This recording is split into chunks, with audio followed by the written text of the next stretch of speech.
Madam President, President Barack Obama today is in the Midwest, talking to folks about how important it is that Congress returns its focus to our nation's economic recovery.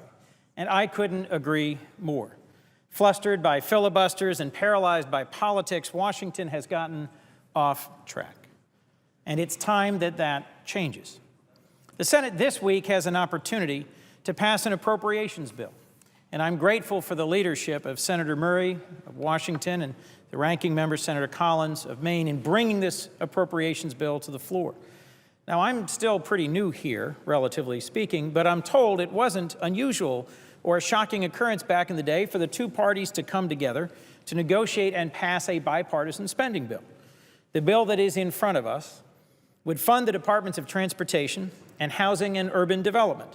And while I think to most people these agencies aren't especially related to their daily lives, both are actually fundamentally about investing in our nation and its critical infrastructure. The roads we drive on, the homes we live in, the trains and planes that we ride on, the ports our goods are shipped through. This bill is about infrastructure, Madam President, and we know that when we invest in America's infrastructure, we're actually investing in America's communities and in America's future. This bill is about building the infrastructure for the long-term strength and stability of our communities and our country. It is about putting Americans back to work doing it. This bill will put Americans back to work on a wide range of major transportation projects in communities across our country. The programs in this bill have meant an enormous amount to my home state of Delaware, as I know they have to yours. And they can continue to have an important positive impact on communities all across our nation, but only if we can come together and fund them. The so-called Tiger Grants program helps state and local governments to pay for new highways and bridges, public transit projects, railways, and port infrastructure. It is a competitive, highly sought-after program. For the current fiscal year, the Department of Transportation received nearly 600 applications from across all 50 states, the District of Columbia, Puerto Rico, Guam, $9 billion in requests for just $470 million in available funds. That competition, Madam President, helped focus these resources where they were best leveraged, where they have the best impact, and in my view, our communities need these funds, and they need this bill to make possible this program. Tiger Grants in Delaware made possible the building of the Newark Regional Transportation Center, which will support 350 high-skill, high-wage construction jobs a year while it's being built.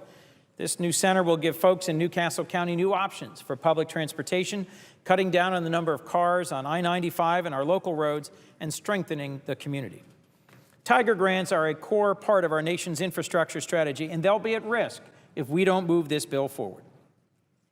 The new Bridges in Critical Corridors program is another critical part of our infrastructure strategy, and I commend Senator Murray for her efforts to ensure that our nation's bridges are safe.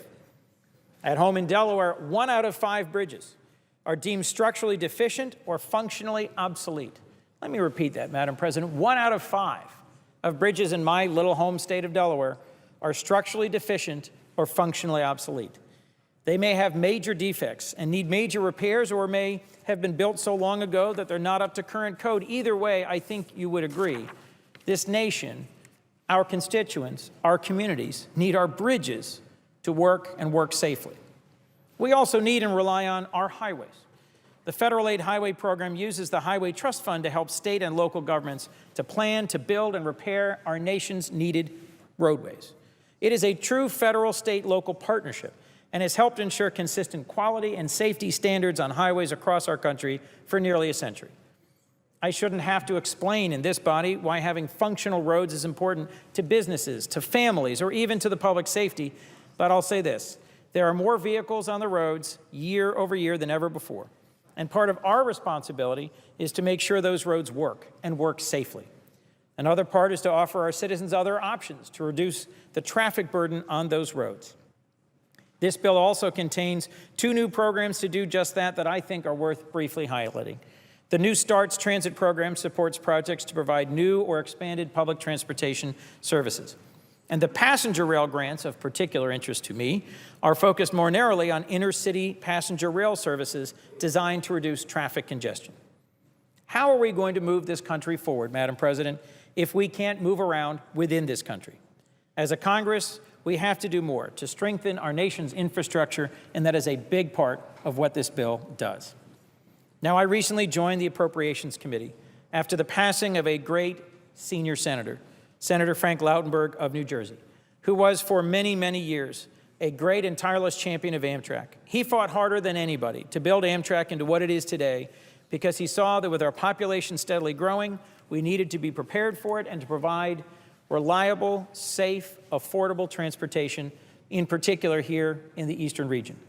At his funeral, Vice President Biden said that, and I quote, "If it wasn't for Frank, Amtrak wouldn't be what it is today."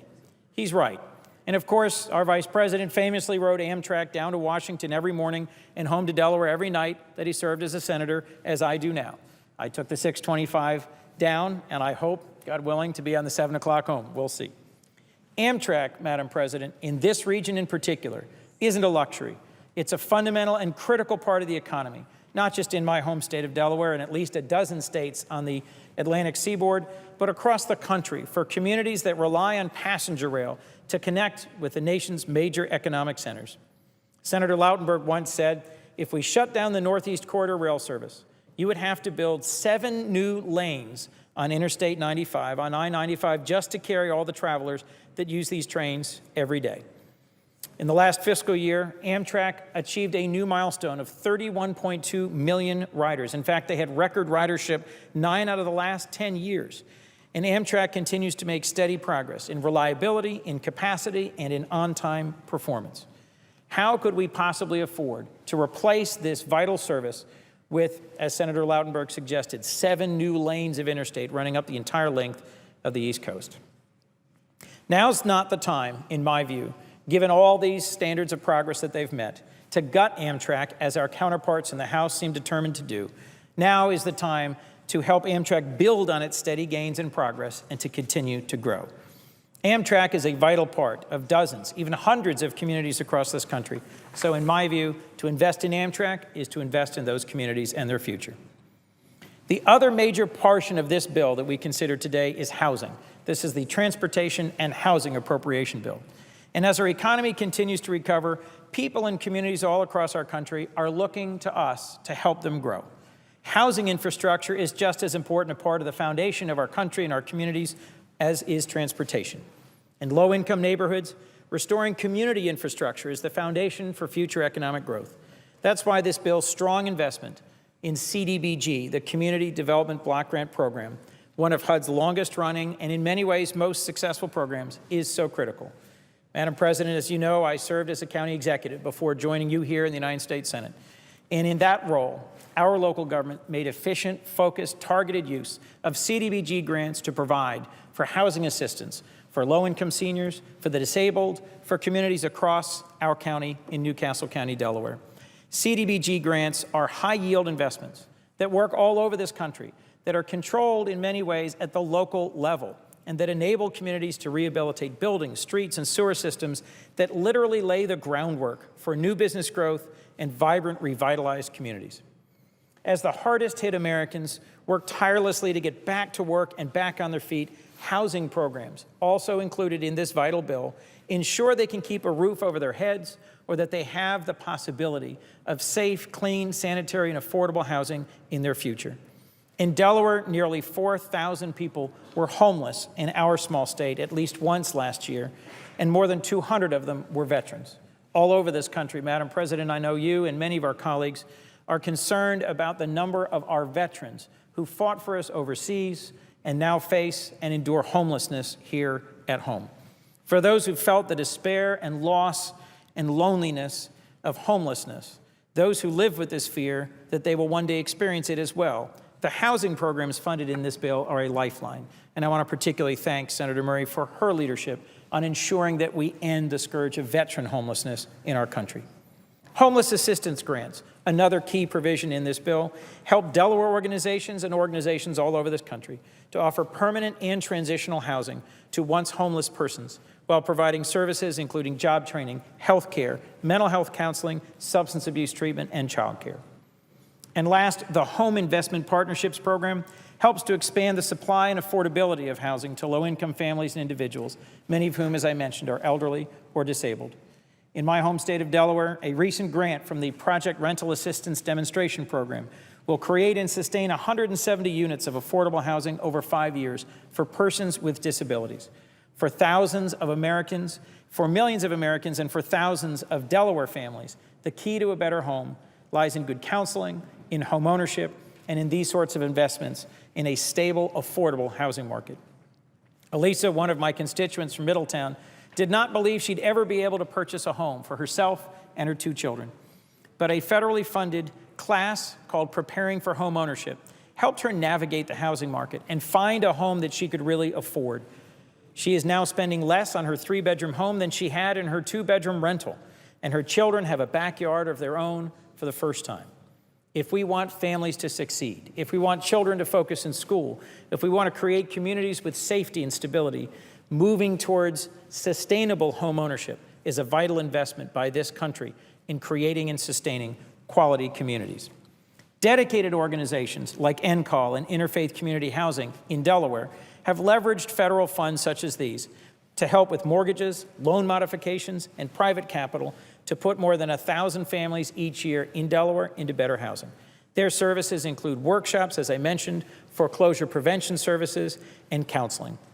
Another constituent who contacted me about housing, Ava from Rehoboth, was in danger of losing her home when she met with a foreclosure prevention counselor to discuss her personal situation. The counselor helped her to develop a plan to stabilize her finances and to modify her mortgage into a more affordable interest rate. Because of a counseling program funded by this bill, Ava avoided foreclosure and was able to save her home. The National Foreclosure Mitigation Counseling Program, administered through NeighborWorks, has helped hundreds of households in Delaware to avoid the pain and the loss and the dislocation of foreclosure. Last year, counselors from NCAL, from First State, and from YWCA conducted more than 5,000 homeownership counseling and education activities, including one-on-one counseling appointments, workshops, and homebuyer fairs. Funding from this program would allow them to reach even more Delawareans in need in the year ahead. Madam President, we may have made some progress as a chamber just last week in getting through the executive branch nominations that had been the subject of a number of filibusters and quite a bit of contention. And I was pleased that this bill earned 6 Republican votes in the Appropriations Committee when taken up and considered. Surely it can earn enough votes in this full Senate to move forward to debate, to consideration, and I hope to final passage. It is the challenge of this chamber to listen to each other, to work together, and to provide the vital investments in infrastructure and in housing that ensure a steady recovery and a brighter future. Senator Lautenberg once said that his career in business taught him that if you want to be successful tomorrow, you have to lay the foundation today. That is exactly what this bill does. That's what we're voting on, the foundation of tomorrow's success for America's families and communities. I earnestly hope we'll come together to pass this bill, to create jobs, and to invest in our country's future.